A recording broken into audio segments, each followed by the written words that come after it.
It's great to hear everybody this morning. Thank you so much for coming out so early on a Saturday morning. I would like to welcome you to the American Institute of Architects of San Francisco's chapter Program for Equity by Design, 4th sold-out symposium.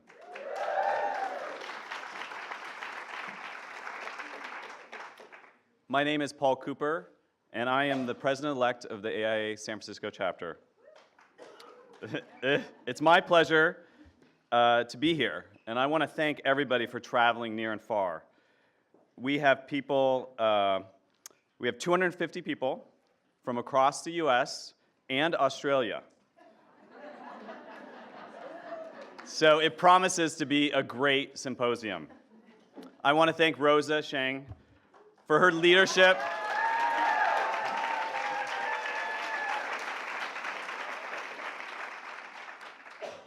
For her leadership in research and discussion around equity in the design profession.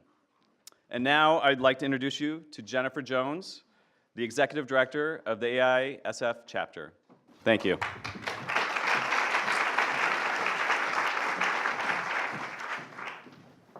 Thanks, Paul, for that introduction. Welcome, everybody, for what's sure to be a fantastic entire day of inspiration and ideas that you can take home and hopefully create change in your community. I have the great pleasure to thank a number of our sponsors who have made this day possible. And if you see them wearing an AIASF sponsor button, be sure to thank them. What? There's slides for them. You can also see all their names. I'll still read them for you. So at our gold level, so these are our highest sponsors, and by all means, everyone deserves a lot of credit for pulling this together. We have ARC Document Solutions. We have Autodesk, which those of you who joined us last night, they hosted us for last evening's drinks reception before you guys had a dine around town. BAR Architects, HOK. Hey, HOK. And Principal Builders. So let's give a round of applause for our gold sponsors.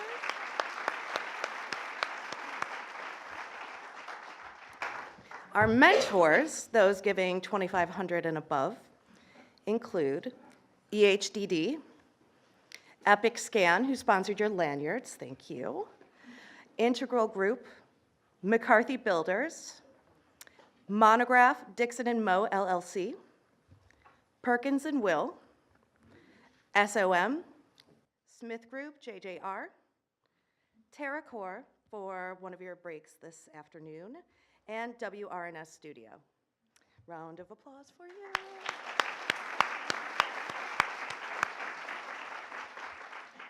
And our collaborator sponsors, those giving $1,500 and above. American Warming and Ventilation, another break sponsor that you'll have today. Bueller and Bueller Structural Engineers. You guys can clap. It's a participatory day, so get it in your brain right now. Cameron McAllister Group. CO Architects. Are there multiple slides? CTA Architects Engineers. DLR Group. Emily Hagopian Photography. Eskew Dumez and Ripple. Greg's Systems. HDR. Herman Miller Collection, who are helping dress the stage for today. MG2. Knoll and Tam Architects and Planners. Nora Systems. Rutherford and Chicane. Silverman and Light. And Splash San Francisco and San Jose. So those are our bronze level sponsors.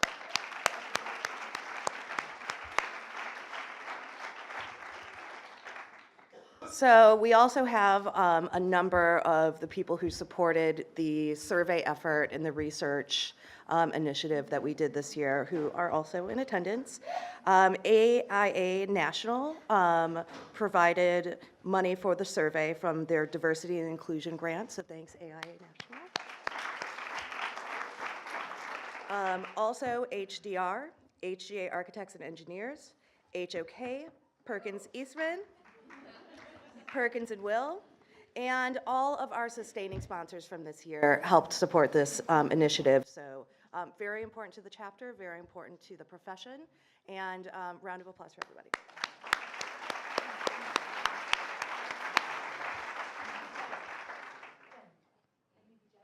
And BBJ, also on here, not on my list, but where it counts. In everybody's heart. So now without further ado, we're gonna get kicked off. We're gonna learn a little bit about the survey responses and some of the trends that we can track. And here to usher us through that is Rosa Shang, who I think some of you know.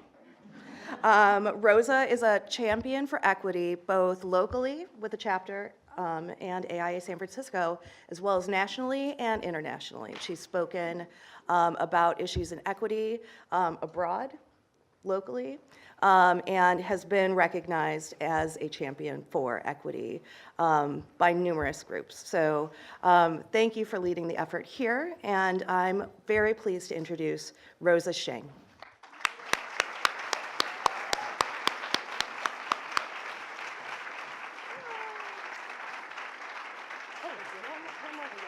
One more quick thing too, just so you guys don't miss it, the matrices exhibit, which is amazing and a huge document of what's happened with equity in the time that we've been tackling it and in the past as well. But because it's sort of raining and a little bit foggy, it has brought inside, you'll see it when you go on your way to your breakout sessions, but be sure to spend some quality time with it. It's pretty impressive. And then I'll let you tell them what's under their seats like Oprah.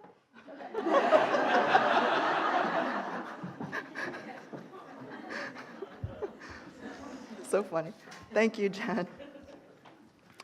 So before I begin, I wanted to say a deep, heartfelt thank you, not only to my core team, because without all 4 of you, this day would not have happened, but also to the 250 of you who faithfully came here today.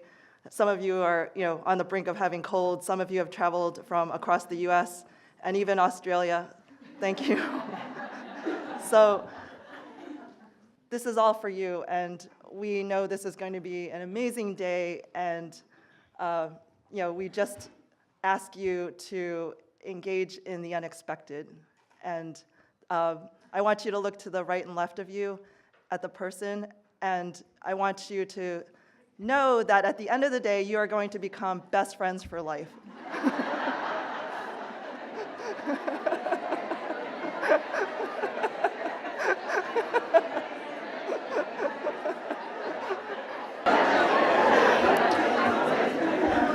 I've always wanted to say that.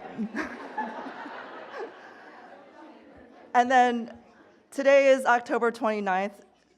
It is a monumental day because it is actually the first day of the rest of your life. And you have to decide today what you're going to do for the rest of your life today.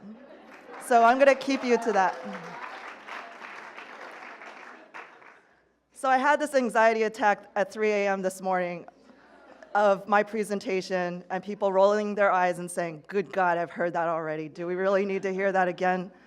And the answer is just bear with me and laugh at the jokes. Thank you. So, thank you. So why does equity matter? Why are we talking about equity? And what is the confusion between equality and equity? It's something that comes up pretty much once a week at least of me trying to explain the difference. So I thought it would be good here just to quickly go over a slide that has very clearly been used in internet memes about the difference between the two. Equality as a premise allows for people to have the same things, but not necessarily the same outcome, whereas the concept of equity that we're trying to achieve allows people just access to opportunities for optimum success. In this cartoon, all the people are trying to see over the fence. They each get the same thing on the equality side, a little box. Unfortunately, the smallest person still can't see over the fence. In the equity equation, the tallest person recognizes that the smallest person still can't see over the fence and that they don't need that box. And therefore, they have helped the other person achieve success, in this case, viewing a baseball game. I really found this quote moving. We all grapple with the paradox that tomorrow is not promised, but we make plans anyway. And that was in a 6 a.m. text conversation of me trying to encourage Saskia 2 days ago when she was facing some challenges. And I say that to all of you because that is something that is so true, I think, to each of us personally, but to this movement in particular, that we don't know what tomorrow will bring, that we know this challenge of equity has been with us for a long time.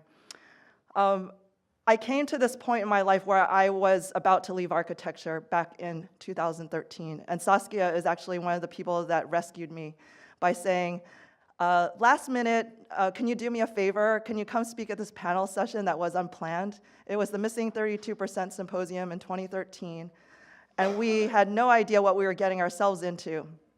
It was a huge success for some ungodly reason that we couldn't figure out, and we were encouraged and coaxed to start a committee. So we started this committee under the guise of feeling like we had just committed to eating a whale. There's a poem by Shel Silverstein, Where the Sidewalk Ends, about this little girl who touts that she's going to eat this giant whale, and everybody laughs at her because she's obviously too small, the whale's too big, but she has committed to doing it. And I often feel like that. How many of you have felt that you have committed to biting off more than you can chew, or not? But we've promised that we were going to do that. So inexplicably, Melinda does do her task that she's touted. She eats that whale. It took her 89 years, though. So in reflecting back on women in architecture and where we are today, if we sat around and did nothing, it would take us probably 89 to 100 to 150 years to reach equity, equitable pay, equitable promotion, etc. And I don't think we should wait that long. So the premise is this. We're disrupting the premise of Melinda May. We're saying that it's not one person chewing their own individual whale, but collectively, we are all investing in taking our own bites out of the same whale of inequity. We are standing on the shoulders of the pioneers of Julia Morgan, Louise Bethune, people like Norma Sklarek, who were the first women architects, and Norma was the first African-American woman architect, in a world where there were few to look up to, or no one to look up to at the time. They forged forward. It was interesting that in 1973, an organization called Organization of Women Architects met here in this very particular spot to start their organization. And we are thankful for their partnership and support and the continuation of that legacy. But now here we are today. We know the same story, and we've all felt it before. The same conversation keeps happening over and over again. What's going to change? So since 2 years ago, since we started the first survey, there's been this explosion, and even the rumblings of that before that. In 2011, Despina Strategakos and Kelly Hayes Micheloni, who is in the audience today, Kelly, they lobbied Mattel to have the next career Barbie be Architect Barbie, and there was a huge conversation when they finally agreed, which actually started the Missing 32% Symposiums. The conversation of Denise Scott Brown going for the petition for the Pritzker Prize was started by Carolyn James and Ariel Asloon-Lichten. Carolyn James is with us here today. Beverly Willis has done a lot all throughout the years, but they've started recently with a movement to celebrate women in the built environment, not just architecture, built by women, and they're trying to replicate that. And then at the AIA national level, there has been a movement to study equity in architecture on the national level. So we're calling this the third wave. Despina had coined that term, the third wave of feminism in architecture. So we're in the thick of it. So why does it matter that we do have equitable numbers and equitable representation in architecture? The important thing to know is that it goes beyond architecture. Equity matters for everyone in several ways. It goes down to our roots of structural racism in this country, of misogyny and sexism, words that we're afraid to utter and talk about because it's awkward. People who were convinced that those words should have kind of were relics of the past and had nothing to do with the current conversation of today, but only to be reminded in the last election cycle that those things that we're dealing with are in fact still alive and well. As we approach 2044 in the US Census, we are being told that the minority groups that constitute the population will become the majority, and I think different people have different reactions to that. I see it as an opportunity. What was long seen as kind of a disadvantage, we can turn into an advantage. And I think we could do that with data. So the Equity Atlas is something that I discovered recently, which has information about not only ethnicity, but gender and backgrounds in mapping and determining how we could solve problems at an urban scale. We deal with it in our everyday lives, and we know that design matters, but how do we convey that value to the public as architects and professionals? One thing that has come up over and over again in, again, recent years is the discussion of binary gender bathrooms and the fact that the transgender community is excluded from the use of those restrooms. Esther Sperber, who is an architect in New York City, produced a video recently about the alternative design approaches that architects can take to gender-neutral bathrooms and using design as a way to problem solve. I think that is not only about the transgender community, but it's about a problem that we have at all different levels, whether it's families traveling together of opposite gender, or people with disabilities in wheelchairs trying to use different sized bathrooms. But access to restrooms is an essential thing that I think helps promote the idea of universal access. And also the idea of women in public spaces, and particularly mothers in workplaces and mothers in public spaces. Whether or not they feel welcome is in fact reliant upon an intentionality of design. Does it feel clinical when you walk into a mother's room at the office? Does it feel like an afterthought versus something that's intentional and created to make somebody feel comfortable, included, and welcome?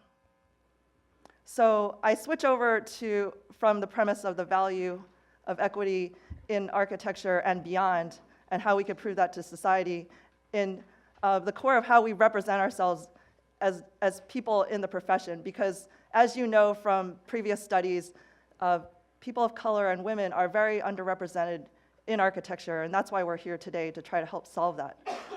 The value proposition is that the more people that represent the people that are predominantly in the population, women are 50% of the population, and people of color are, again, rising to become the majority in the US population. So how do we represent those communities is essential in how we perceive architecture in the future. And the core of that is the culture of how we practice, the long hours, the low pay, the fact that there's this lone artist ideal of you're not a good designer unless you throw it all in and it's all about the design and that's it. And if you give anything less and you think about your life or your health, then you're less than what you should be. So we have to break that down. We have to disrupt that and create a culture where you can succeed. We had a conversation about this just last night. Why can't you have great design with attention to social justice and also being mindful of your own health, safety, and welfare and your family, right? So the power tools for change. We start with the data. Here are 5 things that we can do collectively to support that. Supporting research, sharing the findings, measuring up. Does your firm measure up, but how do you measure up individually to that research? How would you like to change things?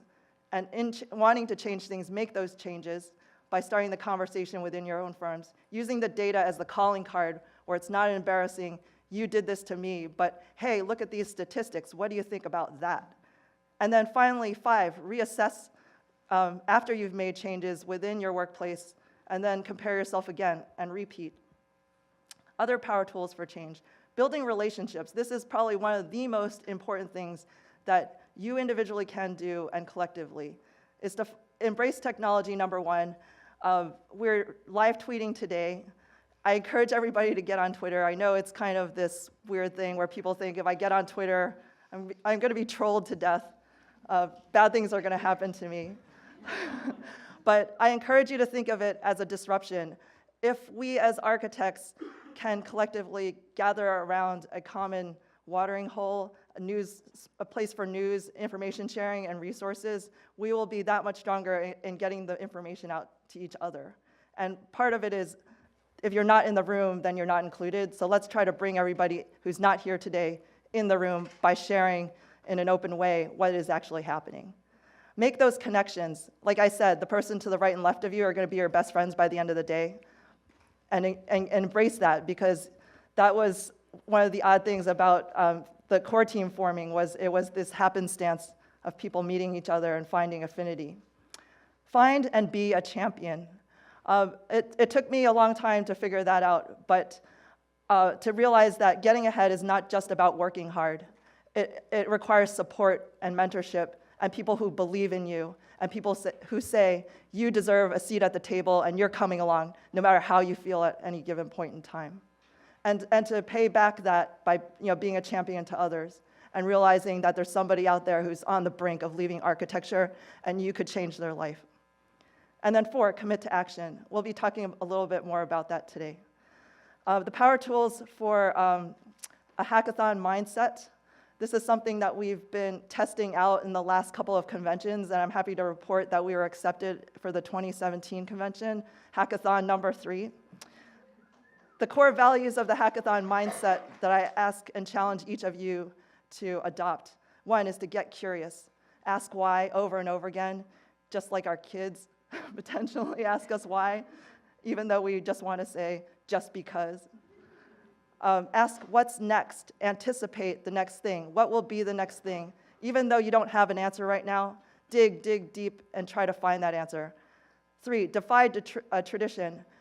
All the current Silicon Valley companies that are successful today have broken from tradition. If you look at the media, the idea of transportation being disrupted by Uber, Airbnb disrupting the entire hospitality industry, etc. They all saw out of the box at another solution. Get scrappy. When things go bad and you feel like just throwing in the towel, roll up your sleeves and hack it in a way like MacGyver did. When he was always in a jam and it looked like he was going to die or something, there was always a way where he got out his little paper clip, unraveled it, and saved himself. So get motivated by being MacGyver. And last but not least, don't be afraid to fail fast, fail often. Something I learned from Annalisa yesterday in her storytelling was that you can fail but not be a failure, or not feel that yourself are the failure. So we have to kind of rework our brains against that kind of tendency. And finally, last but not least, be the champion not only in your own lives, but in the lives of others in your firm and others in your community. And with that, I'm going to introduce Lillian Klieman, who has been my co-chair, my neighbor, my partner in crime, and my confidant. And you'll hear about how we came up with our theme today. Lillian.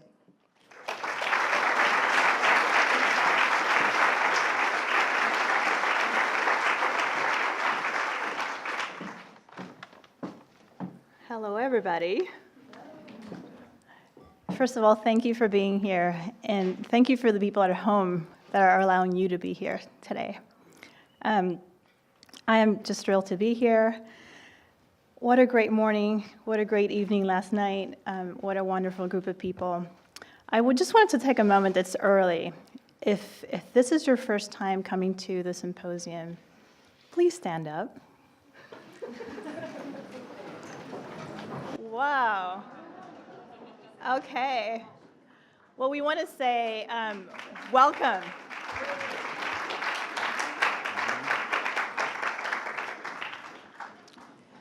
We definitely want to say welcome, and more importantly, we see you. As Rosa said, this is a really important place to be in. This is an important and meaningful time to take stock of what's meaningful to you. And we hope that today we can inspire you to take those leaps and be your best self. And for those of you who are coming back, welcome back. Way to be here. And I'm going to embarrass our traveler from Australia again, just because we have to do that at every moment that we can. Okay. So Rosa, as the core team has been thinking about this theme, and we figured out that we wanted to talk about equity by design in a sort of tripartite manner. The three legs of our stool are metrics, meaning, and matrices. So why metrics? Annalise is going to do, and Kendall are going to do a wonderful job later on to talk about data. Data is what informs our activism. Everybody talks about what they think is happening, but data is facts, and no one can really turn their back on data. So we wanted to conduct research, we wanted to track progress, we wanted to, more importantly, maintain accountability and create benchmarks. So where there's gaps, we want to acknowledge them, and where there's successes, we want to celebrate them. So metrics is the first part of our leg, our stool, meaning how do we discover significance in one's career? Yesterday, I talked a lot about feeling completely lost and finding the tools and inventing them to find myself. I hope that all of us feel scrappy enough, low-tech enough, honest enough to find meaning in our lives. How do we transform the workplace? How do we improve personal satisfaction? How do we increase talent retention? How do we raise awareness of architecture's value? That's meaning. So matrices, we're all architects, we like visual things, we like making things.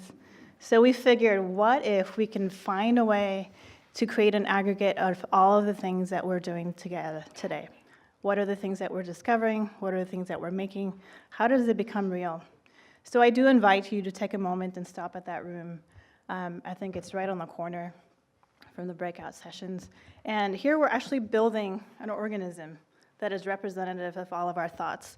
And I too am looking forward to just feeling the power of this room and the smartness of this room coming together at once. I'm going to try to talk about this without crying. So today is about being together and about creating community. These three phrases that I think mean everything to me in terms of branding for what I think equity by design is about. This is, at the end of the day, by you. You got to dig deep. You got to find out what matters to you. This is for you. This is about the rest of your life and the people that you can impact through your leadership. And more importantly, this is with you. None of this happens without you, without us coming together. So we took that spirit and we put out a call for thought leaders. We thought for sure we'd get maybe a dozen. We got 60 applications for thought leaders. We didn't ask for experts. We didn't ask for people that have been doing research forever. We didn't ask for people that have the answers. We just asked for people that are collaborators, that are articulate thinkers, that have a unique perspective. So 60 of you came forth. Today, you're going to meet 40 of them. So what's happened with 40 people? We've taken the survey data, which at times could be daunting, and we said to 40 people, we're going to create new friendships, we're going to create new groups. And these, by design, were groups that had firm leaders, emerging professionals, people from different parts of the nation, different ethnicities, every mix that you can imagine. We bundled you into a group. What happened is that we witnessed people really taking on important topics in creative ways. So these breakout sessions are designed to be experiences, they're designed to be interactive, and they're designed to give us answers, some answer at the end of the day, that when we get back to work on Monday, we can say, hey, I have a new idea about mentorship, or hey, culture really matters. What can we do differently? So the thought leaders and facilitators are here, 40 of you. Be proud, go for it, think fast. Time's gonna go quickly today. So lastly, I wanted to talk a little bit about the survey and how it's similar and different from the last time we did it. Annalise and Kendall have all the details you will ever want to know in a beautiful narrative. So I'm not gonna go there, but I thought it'd be really interesting to talk about how the survey set of questions is similar and different. So we are still going to talk about the quantitative things. Where are the gaps? How do we close them? How big are they? What can we do? But the qualitative parts were something that were really an important driver for this time. We actually really wanted to talk about what insights do we need to discover about the softer sides of workplace. How does it feel to work? What are the things that are important? And I wanted just to share a few tidbits of insights. What we learned is culture is really important, that transparency is an imperative, and lastly, that the behavioral differentiator in the best firms is access to leaders, being connected to the people that you work with. That's just a teaser. So I wanted to then segue to Julia Mandel. Julia shared her story last night. She's been an incredible inspiration for all of us. No one has committed herself more fully to this symposium than Julia. It's a really great honor to have worked with you. And all of you, please, when you see her in the hallway today, give her the biggest hug you can deliver, because she deserves it. So without further ado, Julia.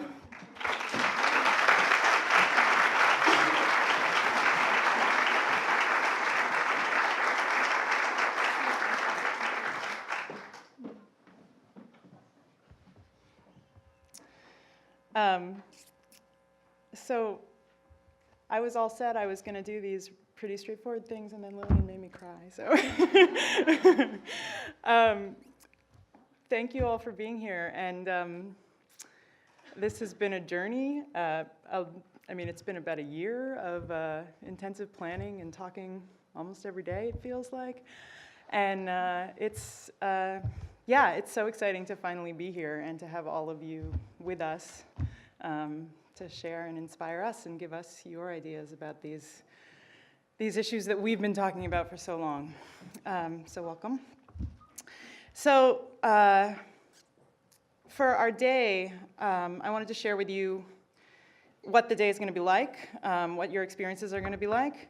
And before I get into that, I wanted to let you know that a full schedule of the day with the times and the different sessions is on the Equity by Design website, so you can pull it up on your phone. The link is right there. It's eqxdesign.com. It's right on the front page. So keep that in mind so you can get to things on time. And the way the day is organized is that we'll have 3 panels and conversations in this room. The first 2 in the morning and the afternoon, they're organized similarly to the survey. In the morning, we're going to be discussing career dynamics, which are these larger issues that span the course of a career, and depending on how they're handled or what happens during your career in relation to those issues, they can either help or hinder you. And then in the afternoon, we're going to discuss career pinch points, which is the other portion of the survey data, which focuses on specific moments within a career that we've identified as being moments where individuals, and particularly women, are most vulnerable to having difficulty or leaving the profession. So for each presentation, there will be a survey presentation from Annalisa and Kendall, and then there will be a panel discussion about that data and about the issues that we're thinking about, and a question-and-answer session.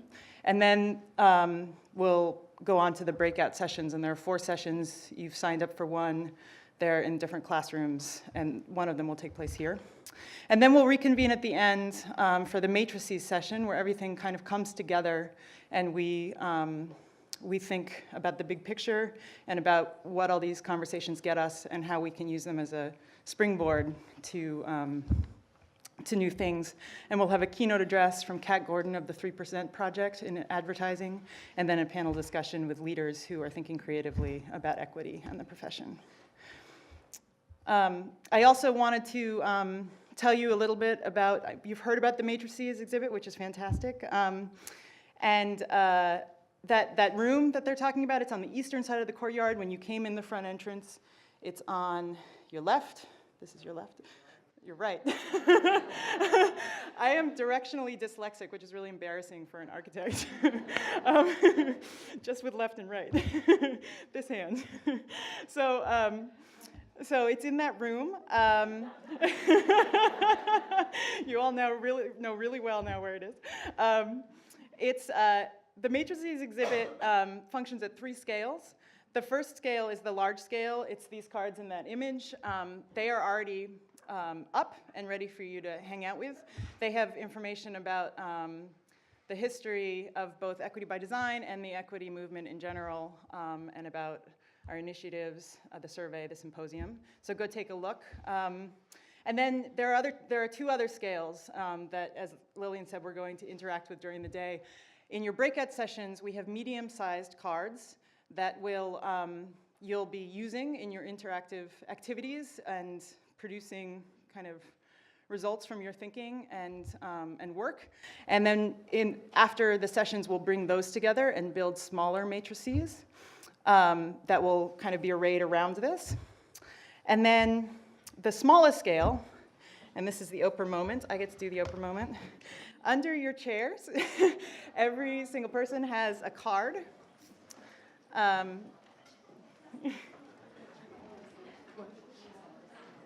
I know.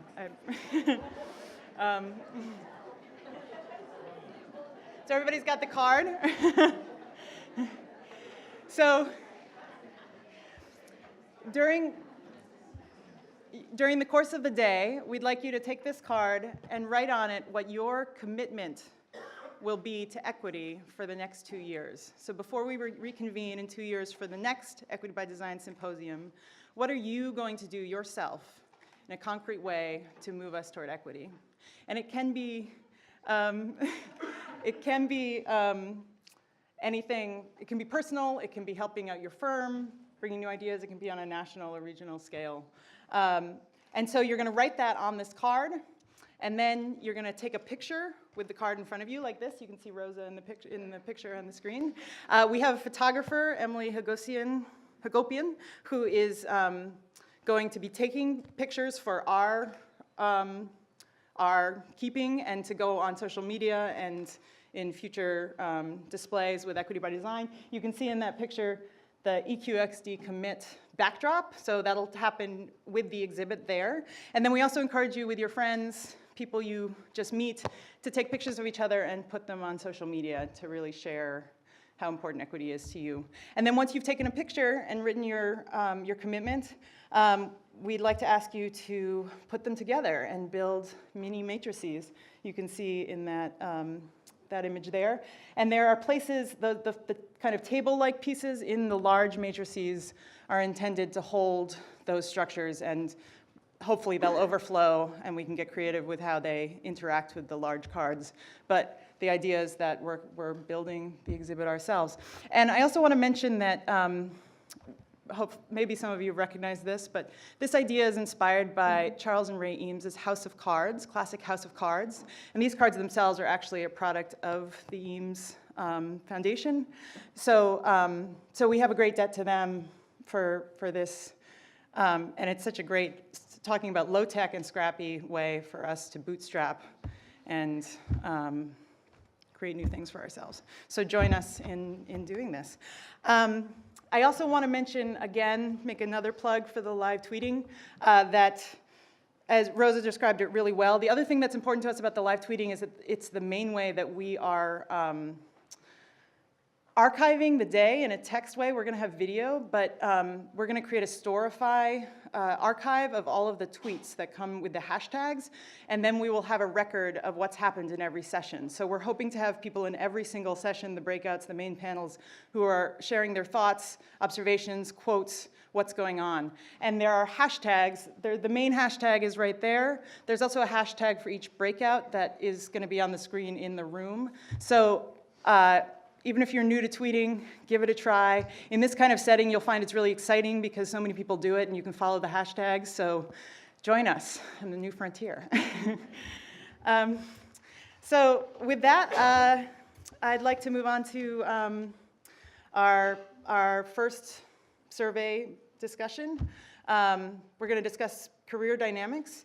I'm going to introduce Annalisa Pitts, who is, and Kendall Nicholson. Annalisa is the survey chair, the research chair for Equity by Design. She's done an amazing job on the data, and Kendallson is our research associate with Kendallson, excuse me.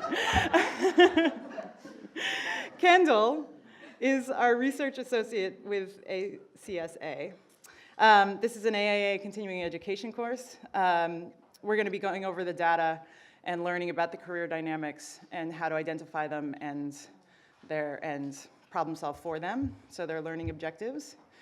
And yeah, so I'll bring up Annalisa and Kendall.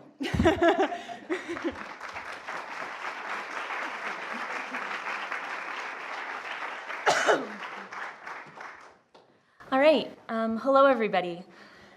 So I'm so excited to be here with you, thank you. And for those of you who were here in 2014, you know that we stood up here and we talked about a gap that existed between men and women in architecture. It was real and it was palpable and it gave us the power to go back to our firms and talk about it. But I think it also started conversations about what it meant to be an architect. And as we talked, as Julia's story showed us last night, that narrative of the solo lone wolf working late nights in the firm isn't the truth anymore. And so when we worked to develop the survey this year, we decided that we really wanted to focus on what people's individual stories are. And so we're so excited to share with you today what's ultimately 8,664 individual stories that come together to paint a new picture about what architecture looks like. And so we're looking forward to sharing that with you today. And so I think Kendall's going to kick it off with the demographics. All right. So upon its completion, the survey garnered 8,664 respondents, making this the largest survey ever conducted on the topic of equity in architecture. Respondents were evenly split between men, shown in blue, and women, shown in orange, each making up approximately 50% of the survey sample. Additionally, there was a small number of respondents with non-binary genders.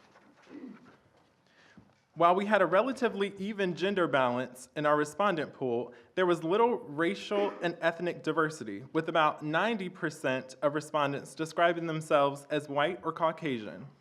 Data from the AIA Diversity Survey and from NCARB suggests that this is fairly representative of the level of diversity that exists within the field.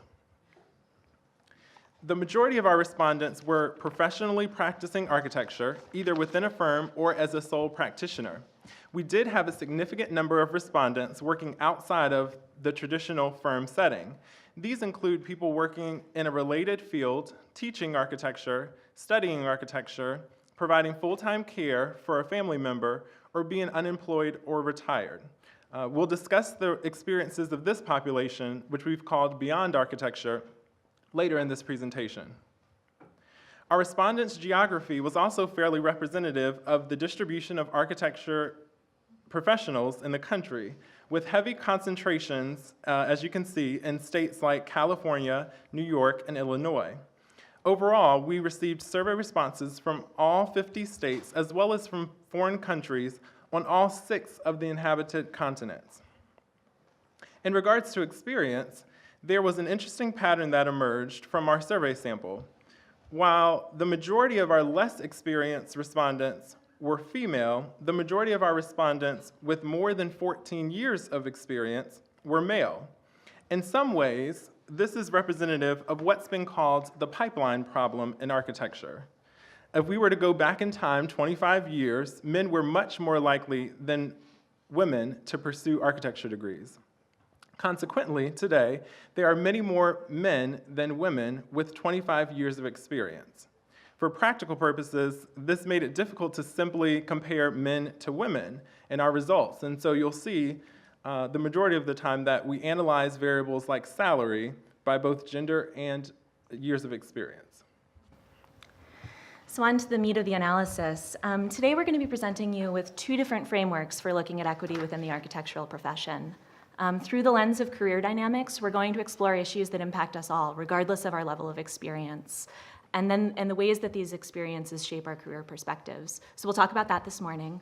And then just to give you a quick preview, this afternoon we'll talk about career pinch points.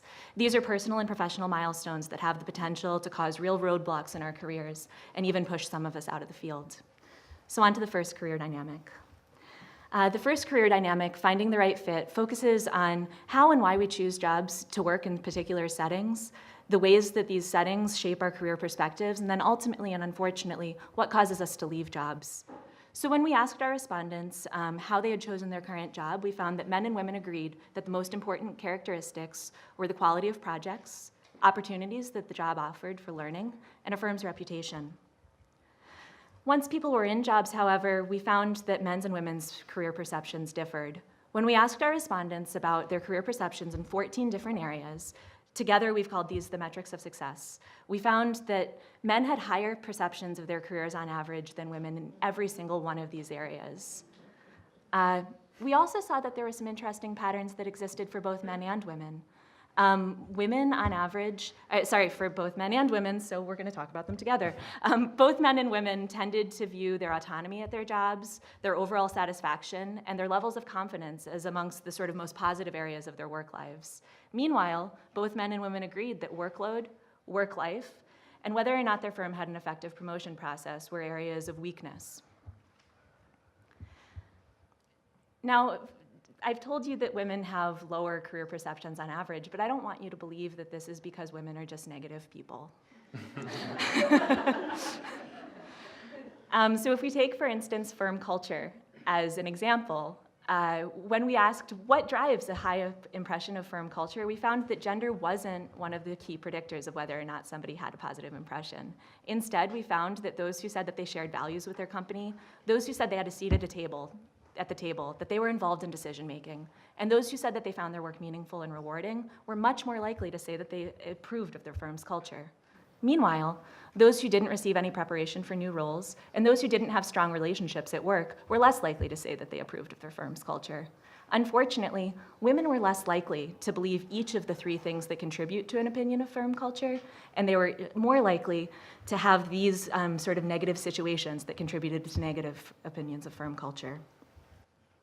So, given the difference between male and female respondents' ratings of firm culture, it wasn't surprising to find that male respondents were more likely than female respondents to report turning to someone senior within their own office for career guidance. This is significant because compared to those who received no career guidance, those who turned to a senior leader within their firm were more optimistic about their career, more energized by their work, and more likely to plan to stay at their current job. These correlations were even stronger for female participants with senior mentors than for male participants. Male and female respondents also reported different career aspirations, with male respondents more likely than their female counterparts to report hopes of becoming a principal or partner at every point in their careers. We also noticed that those earlier in their careers were much more likely than those with more experience to report these aspirations. So here's the one we've all been curious about. The next career dynamic is pay equity. We found that at every point in their careers, men made more money on average than their female counterparts. We also saw that firm setting impacted average pay, with those working at extra large firms, so those of 1,000 or more, making much more money on average than those who worked at small firms. It's also important to note that these average gains for going from a small firm to a large firm were much larger for men than they were for women. So there's this concept in in all of the literature on pay equity around equal pay for equal work. And so we can't just compare people's level of experience or even people's setting and say that there's a gap. We need to also look at what people are doing. And so we found that for every single project role, men made more money on average than their female counterparts. And I think the one that I want to point out today is that the largest salary gap exists between male and female design principals. This is an important thing to take seriously because there is a growing body of research that suggests that we still, as a society, tend to view designers as men. All right, so moving into work-life flexibility. Not only did female respondents make less money on average than their male counterparts, but they were also more likely to report having faced a host of work-life conflicts, from poor health and neglected personal duties to turning down travel or even leaving a job. It's more important to note that our respondents, both male and female, were much more likely to report facing personal setbacks in the face of work-life conflict than they were to report making professional trade-offs in these situations. Given the prevalence of work-life conflict, we were surprised to learn that the majority of our respondents worked between 40 to 46 hours a week, which might suggest that the average number of hours worked per week may not be the best indicator of whether work-life flexibility is an issue for employees. We also found that the top predictors for whether a respondent reported having enough time to pursue interests outside of work were whether they believed their day-to-day work was relevant to long-term goals and whether their firm's leaders used work-life benefits themselves. Meanwhile, not knowing performance evaluation criteria, working more than 46 hours a week, and working in a firm without work-life flex policies were associated with negative perceptions of work life. Another way of looking at work life is considering burnout and engagement. Our study showed that most respondents, both male and female, were either highly or slightly engaged. Female respondents were slightly more likely than their male counterparts to exhibit signs of burnout. We also found that the top predictors of burnout were not having friendships at work, aspiring to be an unlicensed staff designer, and not knowing the criteria for performance evaluation. Meanwhile, day-to-day work was relevant to long-term goals, and receiving feedback on an ongoing basis were associated with higher levels of engagement. So the last career dynamic that we'll talk about today is beyond architecture. And Kendall, I think, summed up what that means to us earlier, but it's a consideration of people who are working outside of the purview of an architecture firm or a sole proprietorship. But we also considered those who are currently working as architects but had taken time away in the past.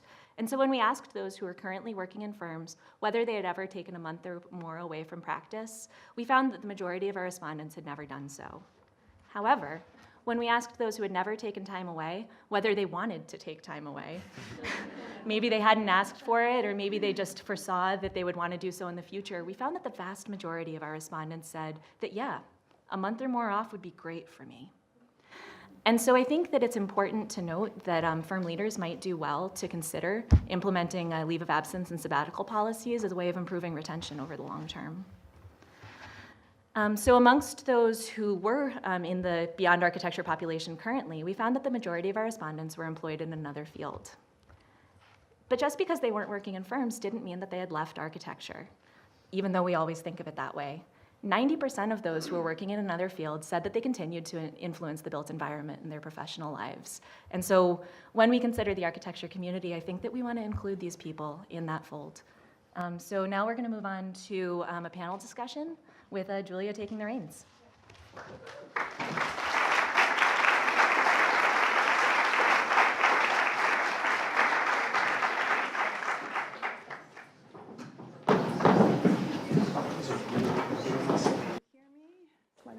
My mic is now on. And then, yeah, if you take that one. So, so now we're going to take about a half an hour to talk about some of the things we just saw. And I'm going to introduce our panelists. We have Singari Seshadri, who is the Associate Director of Entrepreneurial Programming at the Center for Entrepreneurial Studies at Stanford and the leader of the Stanford Venture Studio. And then we have Phil Bernstein, who, I think this may be the last day to say this, is the Vice President for Strategic Industry Relations at Autodesk.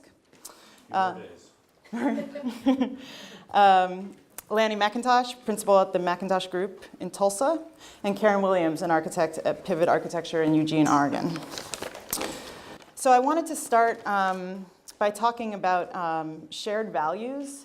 There were a number of aspects of workplace culture that were discussed in the survey, but there was such a high response that shared values, feeling like you shared the values of your firm, was the top indicator of satisfaction. So Lanny, I wanted to start with you.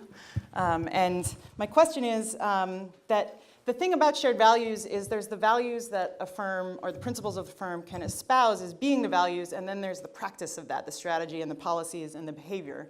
And so how does a firm make sure that their values are in line with their behavior, or their behavior is in line with their values? Well, I had a mentor one day look at me. He said, "Lanny, talk's cheap, but it takes money to buy whiskey." And, so, you know, I think one of the issues that I've experienced as an architect coming up in the profession is that and I worked for a big firm for about 15 years. We had 650 people. And the principals would go off to these seminars and they'd come back and with all these buzzwords about values and all this stuff, but they would never live it. They would talk it. So when I started my firm in 1998, one of the things I wanted to do is change that a little bit, and actually dramatically. And so what I like, I do think it's important to write down what you want your values to be and what you hope or aspire to. But I think it's important to keep it simple. And so that's one thing. The other thing is to live it, and next is to really let everybody in the firm in on it. And to that end, just some practical things that we do relative to values and living our values is that we have a weekly resource meeting, and that's really a way to exchange what's going on with all the work, what's happening with our schedules, what's happening with our actually lives, and what's going on with our forecasts. And that all is from the bottom up. It's not top down. So everybody who's client-facing, customer-facing, produces all of this. They talk about it. Those of us who are in ownership roles, we actually get to watch, and we provide guidance and coaching along the way. And then the other thing we do is a monthly financial meeting, and we started out just having the people who were client-facing in these meetings, but we discovered that since we really involved almost everyone in that, we just invite everybody to it. So we're entirely transparent in what's going on with our financials, and that gets us into conversations about values. We always run into these conversations. So I believe that that's a practical way to, instead of talking about values, to live your values. Great. And Karen, as someone who works in a firm as staff, I wanted to have your ideas about the same question. So relative to values, when you look at the leadership of a firm and they are living the values, it's typically that you've come into a firm that they're already established. So at that point, you are living the firm's values, but I think it's really important for you to check in what your own values are. So as an educator working at the University of Oregon, I teach the professional practice class. And in that class, I take my students through an exercise where they start to actually think about and talk about what their values are. Because it seems like it's this underlying thing that's happening, that you have these values, there's things that better help you move through your life, just figuring out where, you talk about work-life balance, you talk about creativity or good design and all of these other concepts, but those are like bigger concepts where at the end of the day, your values could be as simple as being respected, having someone take time to talk to you, so on and so forth. So we go through this exercise of 300 values, and they go through and figure out what are 20 that relate to them, what are the top 5 that relate to them. And then that's when we start to talk about what firm do you really want to work with, and how does those values actually tie into how you could have a better relationship with the firm that you're in, because most firms have that already established. And you're living your values, which don't have to actually align with the firm, but the firm's values need to be something that you can align with, and that in itself will make for your relationship with your firm being something that can be a long-term relationship. Mm-hmm. Mm-hmm. And do you think it's possible when you're in a firm to have a conversation to kind of check those values and allow them to evolve together in a sense? I think it's possible to have that conversation. I don't think it's always you're not always able to have that conversation, but it should be something that you want to bring to the table, and with the understanding that your values, they don't have to be completely in line. It has to be something that you can work with. How do you have that conversation with people in your firm? Well, what happens invariably is you have a situation come up with a client, and let me give you an example. We had a client who never could get paying us straightened out. They actually kept paying the same invoice 3 or 4 times, and then they would skip an invoice and not pay that one.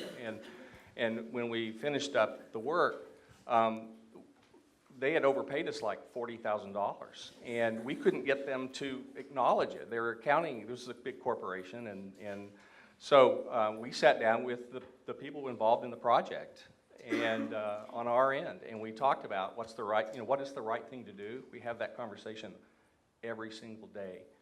What is the right thing to do? And it's never about what is the right thing to do for us. It's what is the right thing to do.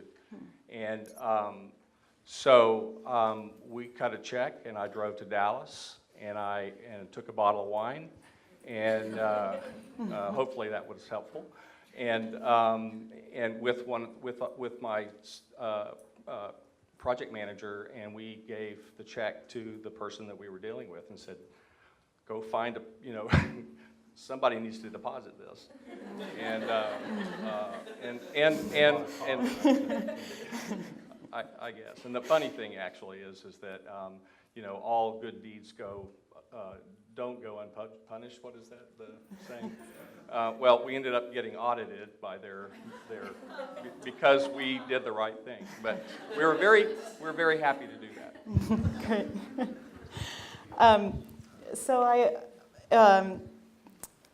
think this is a good lead to work-life integration, which I think, as you mentioned it, I don't know if you could call that itself a value, but that to feature that or to want to make that possible reflects a lot of values that a firm would have. And there's lots of strategies or policies that we can talk about, and that today we should talk about. But to me, and this came up a lot last night, especially in my talk, the secret fear about work-life flex is that you'll be perceived as less committed, that if you're not at your desk, morning till night, every single day, that you're not going to get ahead. So what do we do to deal with that? I mean, how do we combat that concern and make people feel free to use these policies and to do it? And I wanted to start with Phil. Well, like Karen, I also teach a professional practice. And one of the things that I try to explain to my students is that architecture is actually a service profession. What we do is provide a service. We exercise our judgment. We are professionals. And that being a professional and measuring the number of hours that your butt is in a seat behind a computer are not mutually compatible concepts. Mm-hmm. That as professionals, as service professionals, what we do in architecture, or what we should be doing in architecture, is trying to achieve certain kinds of outcomes for clients. And if we got out of the mode of measuring your professional efficacy by how many hours you put on a timesheet and started measuring you based on what you were actually able to accomplish as a service professional and how well you exercised your judgment and how well you produced the deliverables that were necessary, then the attitudes would really change. But I think there's this kind of weird conflation of two problems in practice that create this difficulty. One of them is that to go back to the earlier question, the sort of competitive strategy of most firms, the thing that most firms use to differentiate themselves from other firms is, we're going to kick your ass as a better designer, right? We're going to be a better designer than you are. There's no other differentiation, which is stupid. It just doesn't make any sense, right? On a whole bunch of levels, it doesn't make any sense. And the way we're going to measure your commitment to our competitive strategy, which is to kick the other firm's butt, is how long will you sit in that chair? How long will you be in the office? And it just, the whole sort of tenor, in my opinion, of architectural strategy has to change to one of outcomes and not one of kind of dumb, commoditized measurements. And if we were able to get to that point, then you could have an explicit strategy in your firm about how you balance work and life, because you're measuring somebody by how much she produces, not how many hours she spends sitting behind the computer. But that takes some real emotional and intellectual shifts of frames of reference for architects, because we're not trained that way. It wasn't the way I was trained as a young architect. And a sign of your commitment and your dedication and your interest was how many hours you put on your timesheet. And I put many thousands in, and I'm not sure I have anything to show for it, frankly. So. I wanted to hear your thoughts on this as well, Oh, Karen. goodness. So this is an interesting one, right? Because I'm kind of the one that's up here that's not a firm leader, owner of sorts. And I'm the one that's sitting at a desk. And for me, I don't have a blanket, simple life of just going to work and going home. I'm an educator. I do professional organizations, AIA, work in the community, and so on and so forth. And so for me, from that side, like, I completely have the fear, nervousness that anytime I'm not at my desk, it's perceived that I'm not doing what I'm supposed to be doing. Yet at the same time, for me, I feel like I'm a representative of you. No matter where I am and what I'm doing, I know that my firm is being represented by me being present. But I still have that fear. I 100% feel like no matter how much I'm honestly putting in, it's not enough. And I think looking at the survey results and a level of stress that's associated with why people feel the way they do or whatever, that is a direct correlation to that perception of if you're not in your desk, you're not doing what you're supposed to be doing. And now that I am sitting in front of students, a lecture of students who are kind of wondering, well, what am I going to do next? Not in here, but, in my class. And they're wondering, what am I walking into? What is this professional life like? And I'm assuring them that if they can be honest about who they are and who they want to be as a professional, they can have the conversation.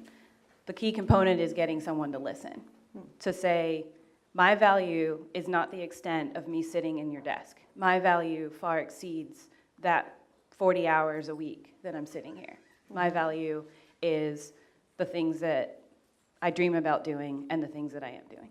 Can I make one more comment? Also, listening to you describe that, Karen, it strikes me that that firm leaders have to find a balance between the expectations of physical presence necessary to build a team and get the work done versus the expectation that you're there as part of a shared ordeal.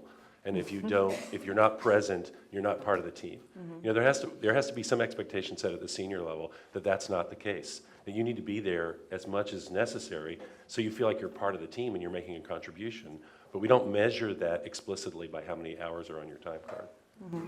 It also becomes a problem. I had an experience with a firm where we all worked crazy hours, and one woman asked and negotiated she got there at 7 and she left at 4 to go home to her son. And after 3 months, the rest of us complained, and they told her she couldn't do it because the rest of us weren't working 9 to 6. We were working 9 to X. So there was no way you could negotiate a shifted if the rest of the firm is not acknowledging that for everyone. But it's unreasonable, right? Because everybody's path is their own. And that person who is working knows that they have from 6 a.m. to 4 o'clock to get everything done. And they're probably the most efficient person of all. Which has to do with performance. And it's just an assumption that someone could be there for 12 hours and do nothing.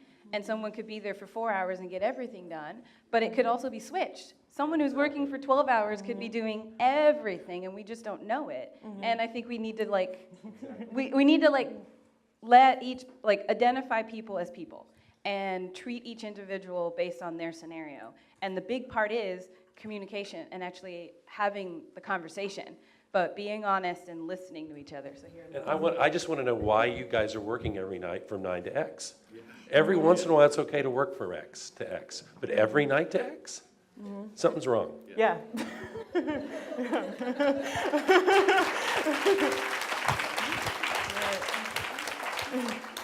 So that brings me to performance criteria, which is pretty much what you guys are talking about, how you measure what people are doing and how well they're doing at it. And it was striking that, one of the biggest signifier of burnout was that you didn't know what the performance criteria were.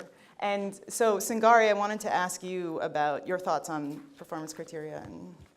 Yeah, I think Phil touched on it a little in his first comment, and Karen brought up some issues. I think this issue of measuring performance based on how long your seat is your butt is in the seat, or however Phil put it, I think is the biggest mistake. I think trying to measure performance tied to the structure of your individual job. So if you're working from 7 to 4, and somebody else is working from 9 to 6, your performance can't be measured in the same way as this other person. If you're a part-time worker and somebody else is full-time, again, you can't, that's apples to oranges in my opinion. And I think part of the problem is I am probably one of the only, if not few people that's not from the architecture space here, but I spent many years in investment banking and venture capital, and there's a lot of correlation.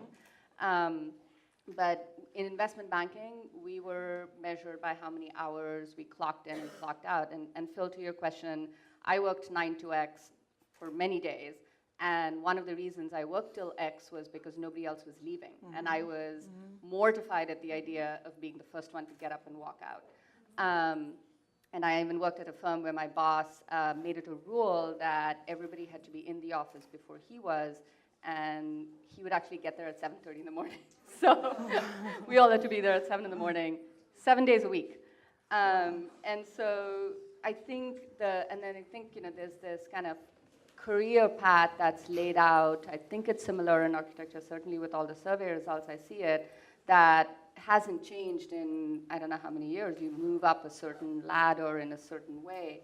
But not tying it to individual work structure and individual goals. So firm leaders have to sit down with employees and say, you, Karen, are doing this job, and these are your personal goals, and this is going to be your contribution to the firm, and I will measure you on that, and I will measure Phil or Lanny or somebody else in a different metric, so that you're not penalized for leaving at 4 or being part-time or working from home or whatever you choose to do. Yeah. Lanny, can I ask you about just your experience with setting performance criteria or having that conversation?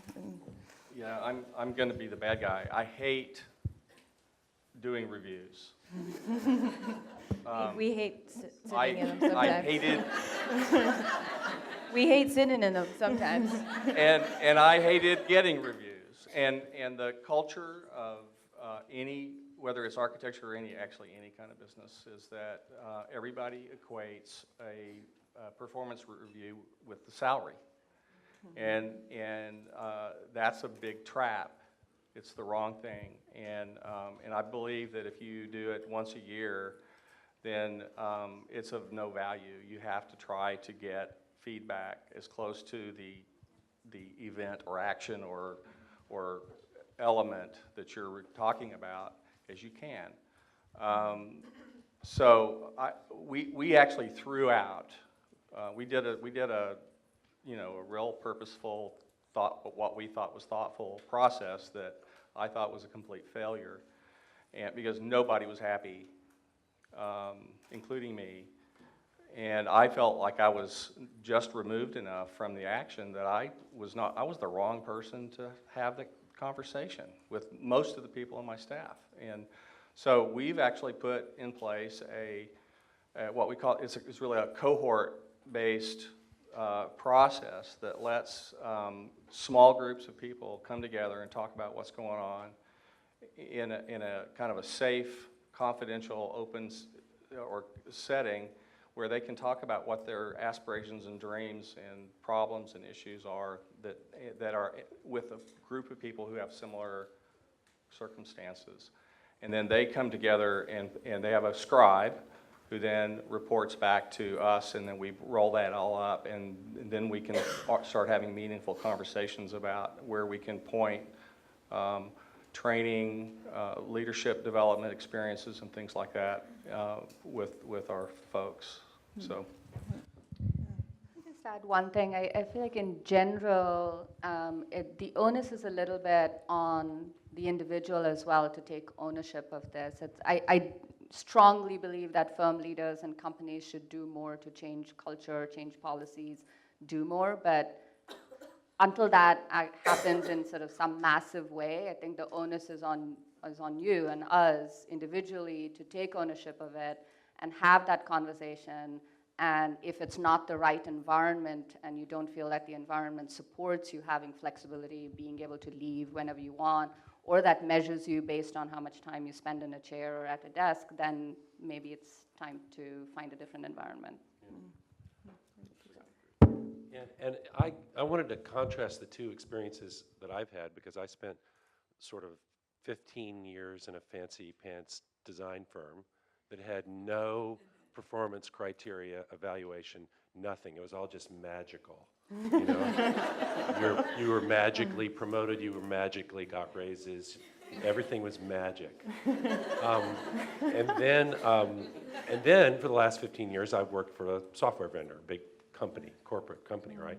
And we had symmetrical evaluation, meaning we did performance stuff, and we've tried a zillion different systems until we finally found one that worked. But we also have employee engagement surveys where the feedback goes back to the leadership team.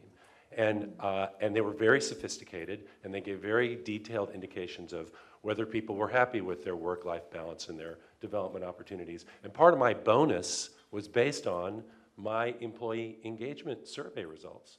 So if my employee engagement wasn't high, they docked my pay. So it was sort of the opposite of magic.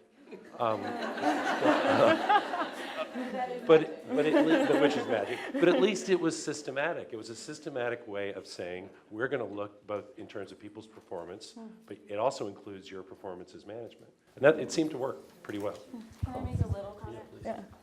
So my little comment would be, okay, so I did say that we don't always want to sit in the performance review, and I think it's the terminology. So for me, when you're relating to a performance review, you're talking about what I'm doing for you versus talking about what is a growth review. Like, how are you doing, and the check-in, and like, how's the project that you've just completed, that kind of like post-mortem that we talk about, and doing that level of engagement.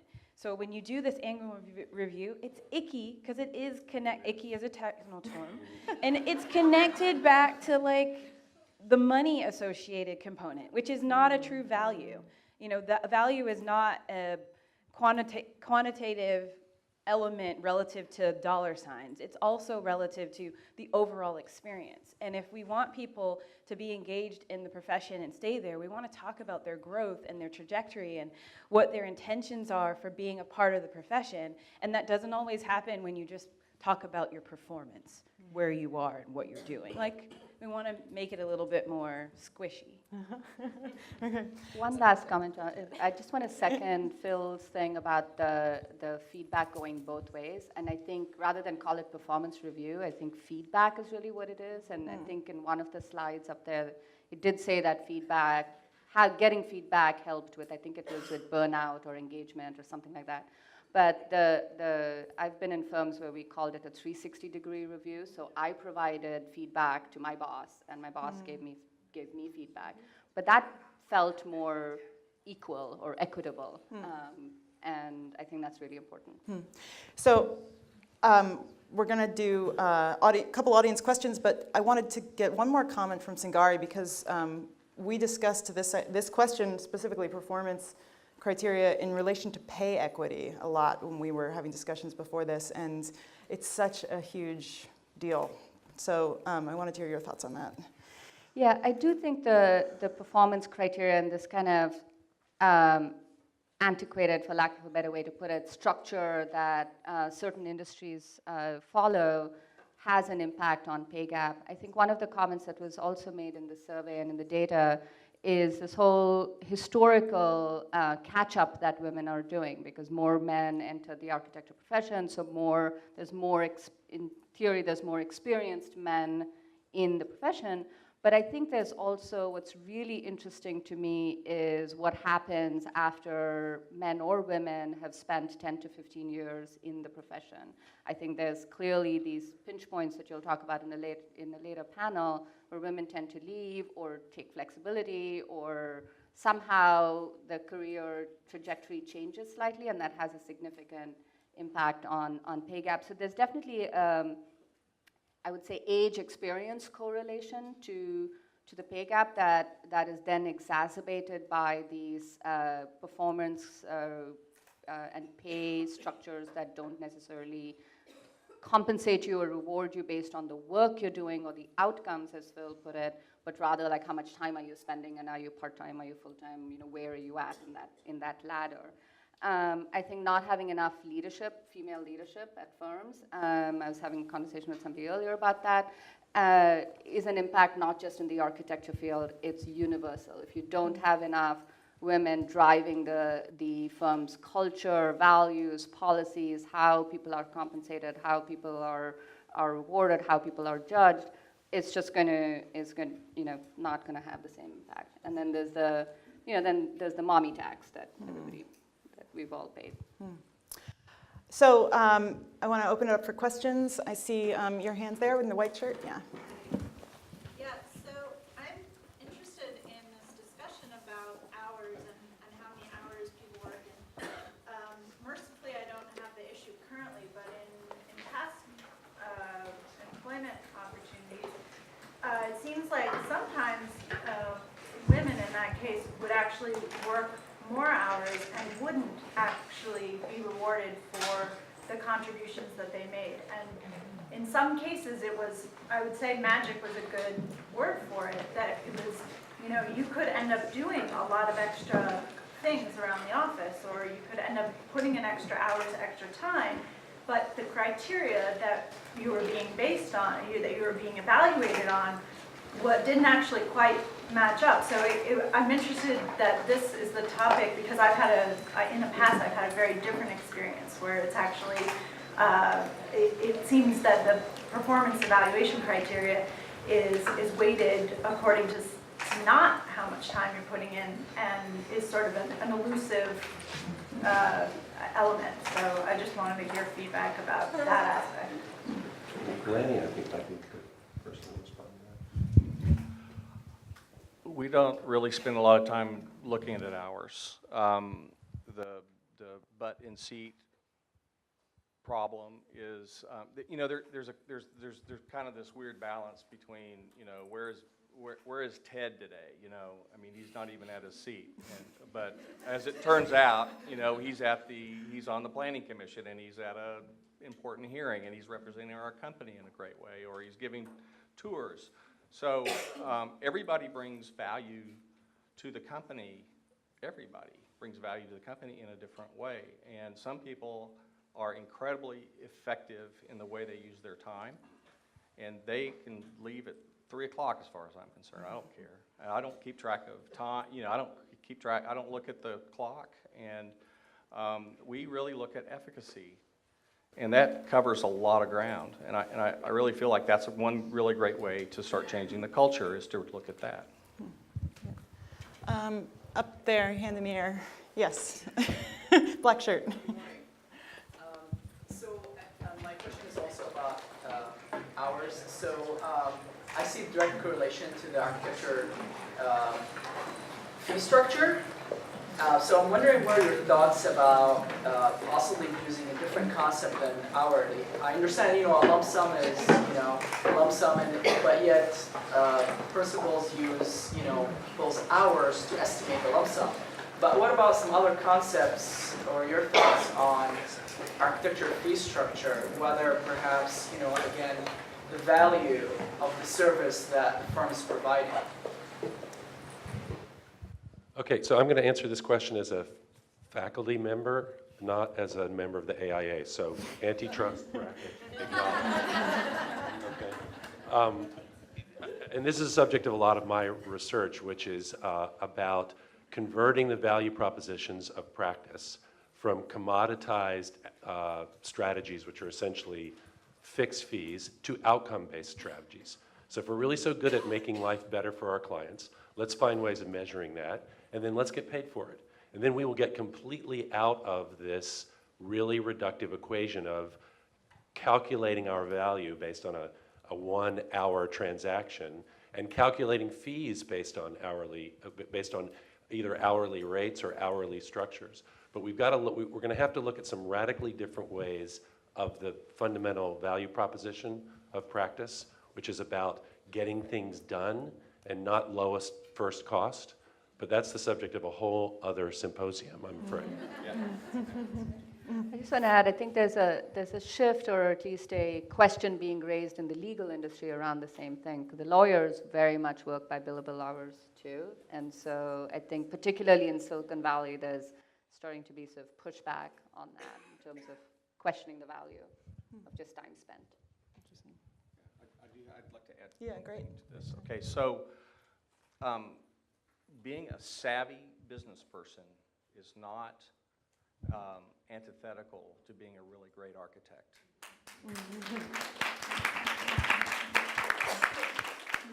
We have to elevate our game so that we're not doing this hourly thing.